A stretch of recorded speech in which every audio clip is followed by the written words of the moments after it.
Alright, pretty mild day today.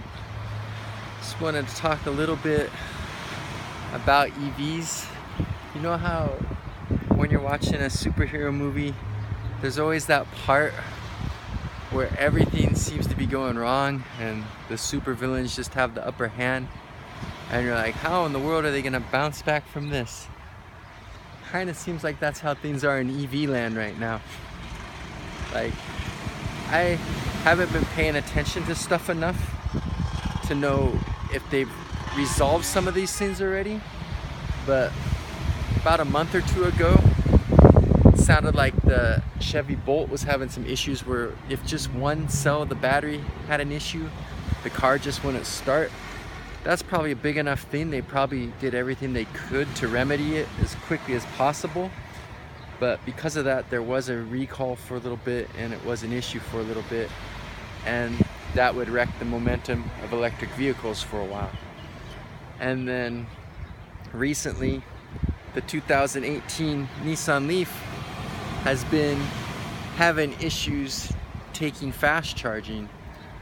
So that kind of makes it like a glorified commuter car, because it works great for all the little stuff like what I use my car for.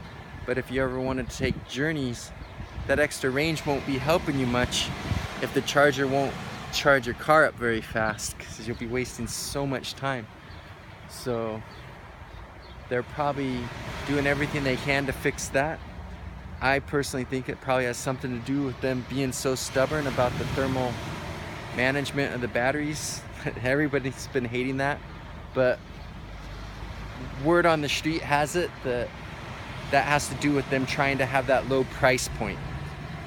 The 2019 that's coming out, I think they're finally going to have the thermal management and the range, so I think that's going to be an actual contender. This current car seems pretty good if you just wanted to do all the stuff I talk about in all my videos that I can do with my car. Well, it'd be just a better version of that, because you'll have 150 miles of range instead of very minimal range like my car. But it also will cost more because used EVs are really, really cheap.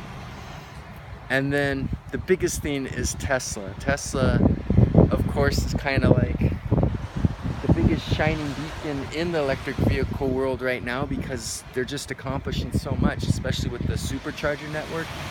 But they're having a lot of issues right now. Like, one of the cars had a horrible wreck and the person died, and apparently the autopilot was on then. And then another one, they were testing the autonomous driving and someone like just went out in front of them in the dark and they hit them.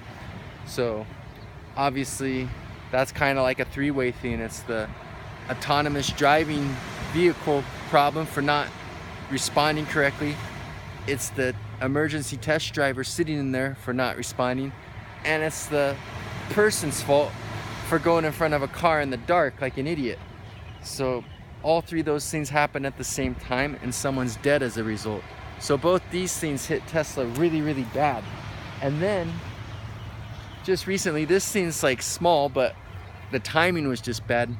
They recalled 123,000 of their Model S's.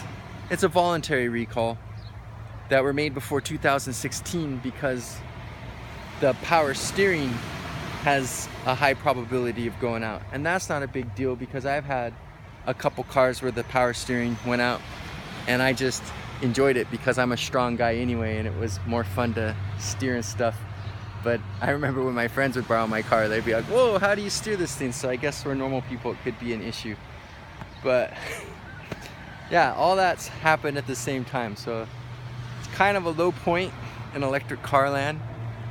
The positive news is, if you think things are going the way I think they're going, this is a good time to buy Tesla stock. All year, the lowest I've seen it has been like 310, and it's mostly around the 350. I've seen it peak out around 380 or so. And when this happened, by April 2nd, it dropped all the way down to like 247, 245. The bad news is it's bouncing back fast. It's already over 267 right now.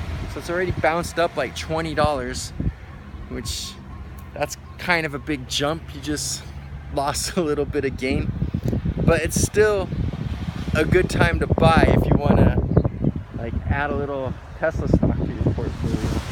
I don't know that I will, but if I was going to, this would be the time I'd be doing it. Anyway, I just thought I'd keep you all up to speed on that, and basically I'm just kind of setting a premise for the next video I plan on doing, so hope you all have a good day.